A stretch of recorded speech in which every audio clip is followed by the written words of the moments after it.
The year is 44 BC, and the Roman Empire is falling apart.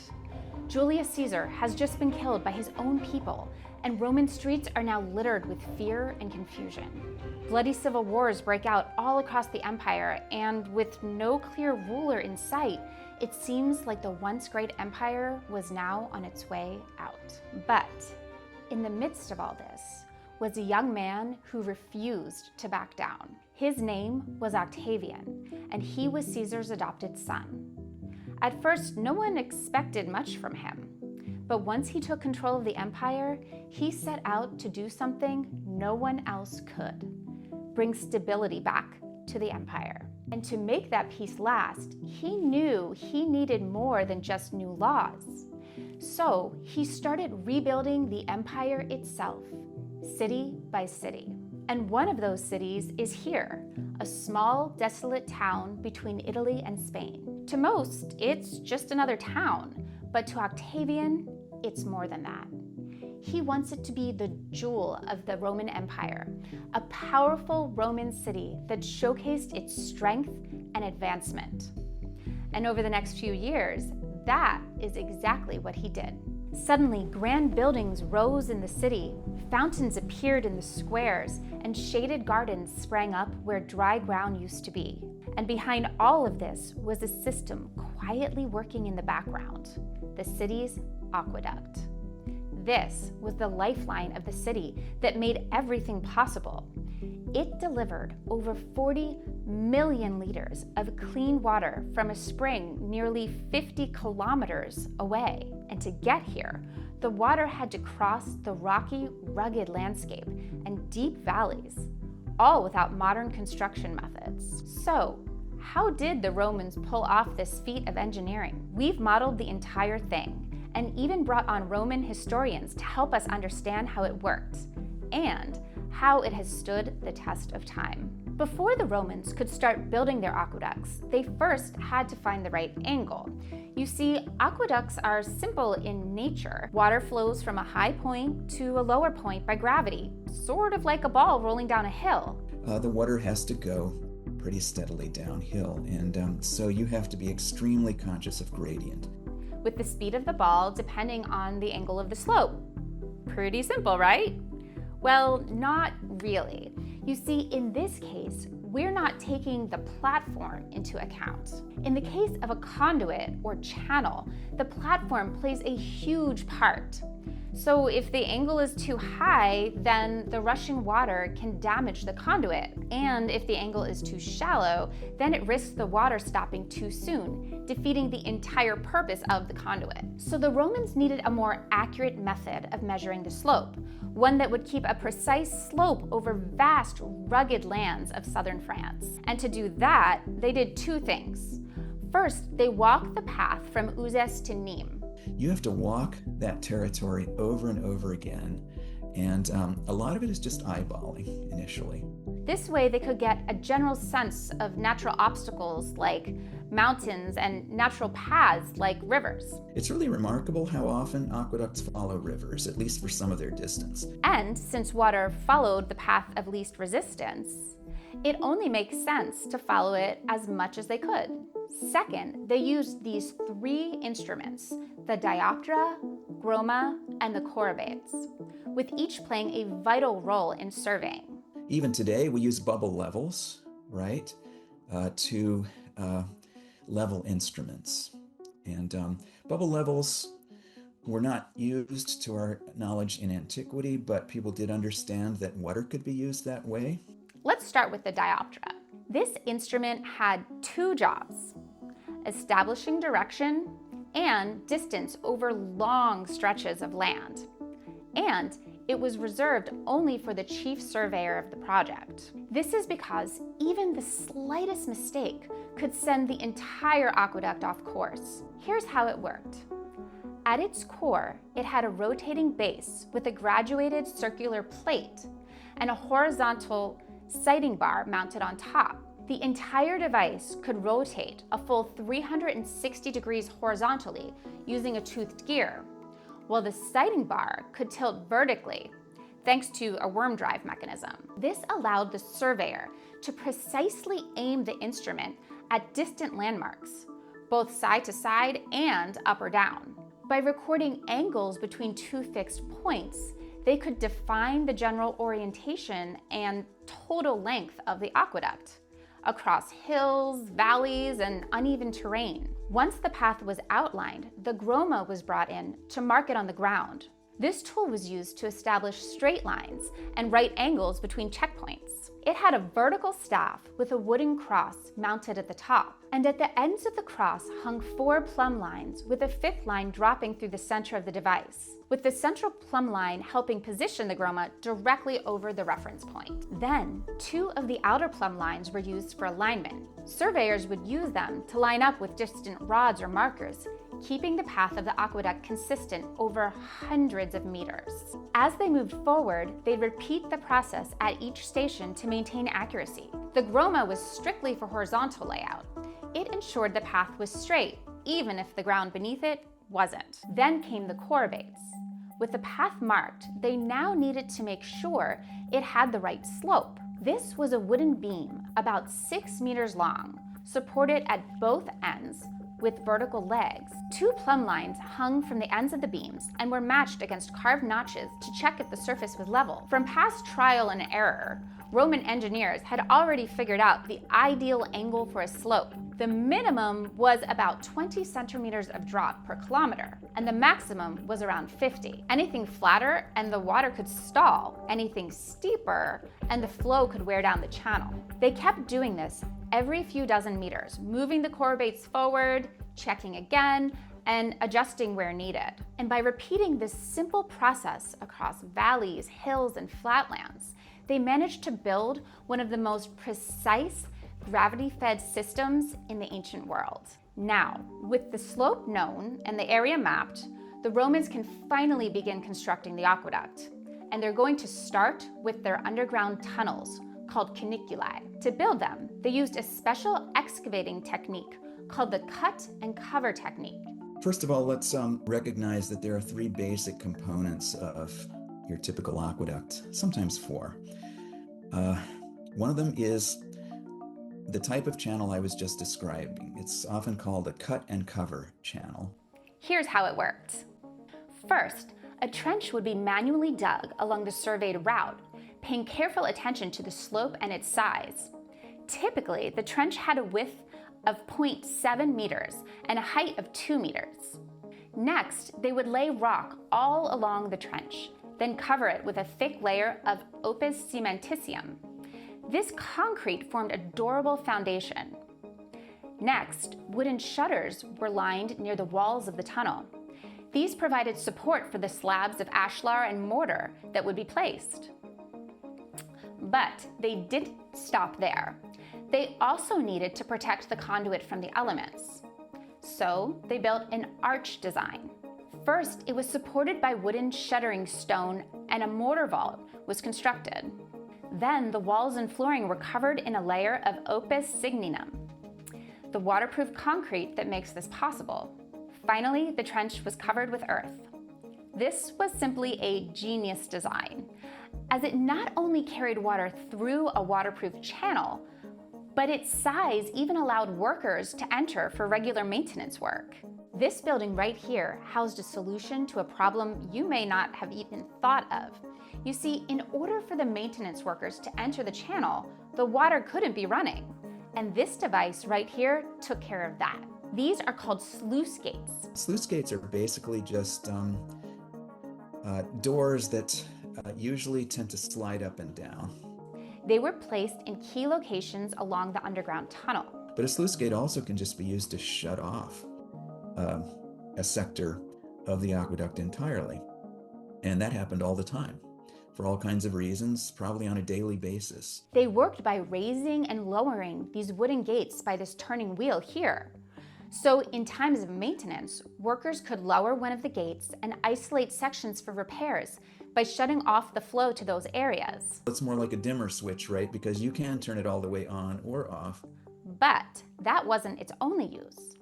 Another case was to have both gates open and sluice water into other necessary locations. This aqueduct system ran throughout the majority of the path of the Nîmes Aqueduct, with around 90% of the aqueduct system being underground. This was because it was easier and cheaper to construct. So the tunnels continued through the valleys and terrains, carefully winding around hills in a snake-like fashion. But as the caniculi ran the path of the aqueduct, the Romans quickly came across a problem. In certain locations, it simply wouldn't make sense to construct a caniculi. Take this hill, for example. It's located near a city called Cerne. This is a region of southern foothills belonging to the Massif Central. But it posed a significant engineering obstacle. It consisted of rocky hills covered with dense scrubland and cut by deep valleys. An underground tunnel built here would not only be costly, but also time-consuming, as the only way to pass would be to make a detour of hundreds of meters. Clearly, this wasn't a logical solution, so the only other option was to dig a tunnel through the mountain. This type of tunnel would be called a spicus, but without modern excavating techniques like drilling or explosives, the Romans would have to use a different method. And figuring out the right approach would take years of planning and problem solving, the kind of challenge that demands real hands-on thinking. We actually dug through ancient writings while researching this. And to help with that, we used a browser tool called Merlin. Merlin brings together all the top AI models in one place. So instead of jumping between different platforms, everything's right there when you need it. They're also giving you a pretty big discount, which we'll share in just a moment. You might already use AI to help rewrite emails or brainstorm ideas, but Merlin goes a step further. For us, it's been great for summarizing research papers and finding useful images fast. It's basically a great assistant built into your browser. If you want to try Merlin AI yourself, now's a good time, because most tools charge around $20 a month for just one model. But Merlin will give you access to all the major ones for only $5 a month. To get this promotion, click the link in the description and use our code CC33 at checkout, or scan the QR code. Big thanks to Merlin for supporting this video. Now, back to the Romans.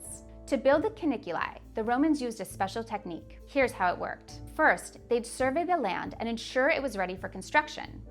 Next, engineers would dig vertical shafts into the mountain every 50 meters or so, and would place these at the top, plumb lines. Vertical wells are really important. They're important in building qanats, and they're important in maintaining them. Think of these as vertical guides. They help you dig in a straight path and also tell you how deep to dig. You often start with a mother shaft, which you can be pretty sure goes down into the aquifer. And once they'd reach the bottom of these shafts, they'd use iron tools like pickaxes and hammers to dig in a horizontal line towards the shaft closest to them.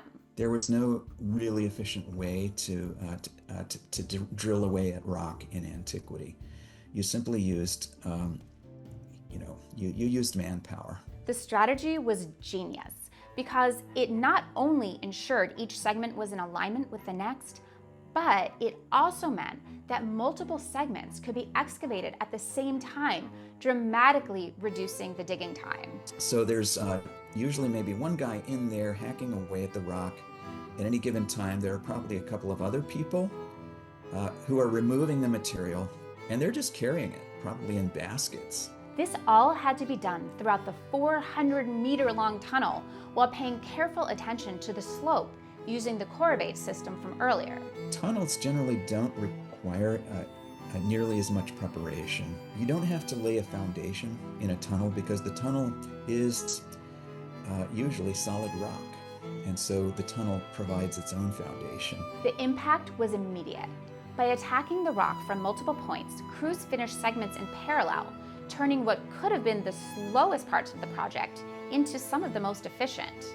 And you might still line it with this hydraulic cement, and that was often done for obvious reasons, because you want that smooth surface that greatly facilitates the flow of the water. These were repeated all throughout the Nîmes line, ensuring that they could build through any valley and mountain range that came their way. But before they could reach the city, there was one obstacle: the River Gar. The ravine with a depth of 50 meters and a width of 275 meters. and crossing it would push Roman engineering to its limits. Their initial option was to build underground tunnels around the canyon, but that would bring a similar problem as before. This option would add tens of thousands of extra meters of tunnel to the path, clearly not the right choice. So their only option was clear. They needed to build an arcade. Arcades are minimized in most Roman aqueducts because they're expensive, they're hard to build, and they're hard to maintain. And to do that, they first sourced the stones. Workers quarried large limestone blocks, sometimes up to 6 tons, from a nearby quarry just 600 meters downstream from the site. You need to keep it at a certain elevation, but you don't want to run it around a valley that's, say, 3 miles long, right? Because then that increases the length of your aqueduct by 6 miles. Here, the blocks were precisely cut and were transported by boat to the construction site. Next, they'd work on the foundation.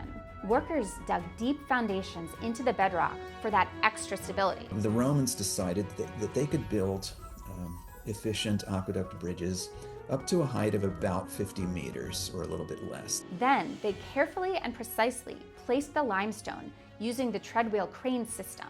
This can be thought of as a human hamster wheel, where a person walks along its circumference, causing the device to lift the heavy rock. And this allowed for a massive mechanical advantage. It would have been impossible to engineer an aqueduct from the sources to the city if they had not used a bridge. With a weight ratio of 14:1, a single worker weighing 70 kilograms could theoretically lift around 1,000 kilograms with moderate effort, dramatically reducing construction time. And once the stone was airborne, a second worker would then rotate the crane using a rope to position it precisely. But they didn't just place the stones on top of one another. They made sure to build everything on strong, stable arches. Arches are extremely efficient forms. They are exclusively compression systems, which means that all the components of an arch are pushing against each other. There's no pulling going on. They did this for 2 reasons. First, it was a cost-saving move, as it was far less expensive to have arches than a full stone wall. Secondly was the force distribution. Stone and concrete is really weak when it comes to tension. They have minimal tensile strength, but they're really, really strong in terms of their compressive strength. And this was due to the nature of the stones they were using. You see, one of the problems with stone is that it is brittle. It is easily broken by tension forces, meaning that if a pulling force is applied to the ends of the stone, then it tends to just break apart. But this doesn't happen in a compression, as stone is much stronger when its ends are pushed, and that's exactly where the arches come in handy. Each arch serves as the buttress for the arch next to it. Their horizontal thrusts counteract each other. Because it's impossible to make a stone bridge that is entirely compressed. So, by having a curved column of stone, the lowermost stones are compressed by the sheer weight of the stones above them. This is exactly why arches were built. And this was repeated for all 3 levels of the arcade, with the top layer housing the waterproofed water channel covered with flat stone piles. In total, this arcade took around 15 years to complete and over 30 million stone blocks. And after its completion, it would be named the Pont de Gare, meaning bridge over the Gare. It's also been suggested, and I think this may be more sensible, that that second tier also provided basically a narrow road that could be used by the builders themselves. But what makes this structure even more incredible isn't just its sheer weight or the fact that it's still standing to this day, but the fact that outside of the water channel at the top, not a single ounce of mortar was used to keep stones together. It's just what we call dry masonry. There is not even any mortar holding the masonry together. The blocks are just held in place by gravity. So what this means is that since its construction in 60 AD until today, the only thing keeping the arcade up is gravity and Roman engineering brilliance. The stone also is just an extremely high quality building stone. And that's important too, because inferior stones, whether it's sandstone or limestone or whatever, they will start to degrade over time. And these arcades weren't just used at the River Gard. They were repeated across other valleys along the Nîmes aqueduct route. Combined with underground and mountain tunnels, the system stretched over 50 kilometers and carried water all the way to the city of Nîmes. After a long 27-hour trip from Uzès, the water is finally here, at the highest point in Nîmes. The next step would be to distribute the water using this, the Castellum Divisorium, the aqueduct's distribution basin. In here were a total of 10 lead conduit pipes, with each leading to a different part of the city for different uses. Every Roman aqueduct ultimately was intended to provide water for everyone. And for the most part, Roman aqueducts provided more water than was actually needed. And so there was plenty of water to go around. Some went to the city's gardens, others supplied water to the fountains, and some fed the city's thermae, their famous public bathhouses. While they all went to a different part of the city, these three were the most important. This was because they acted as the city's sewer system, called the Cloaca Maxima. Running under the grounds of the city when dirty water comes from public baths, streets, and buildings, it would lead into here and run outside of the city walls. But this wasn't the only purpose it solved.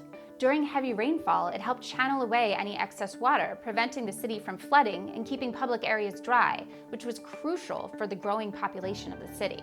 And as a result, in the coming years, the city of Nîmes would grow in wealth, health, and Roman identity. Exactly what Augustus envisioned for the city.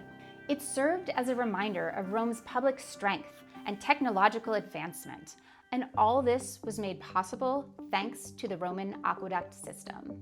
But this system was not only limited to Nîmes, but was built all across the Roman Empire and can be found across multiple modern-day countries like England, Spain, and parts of Africa.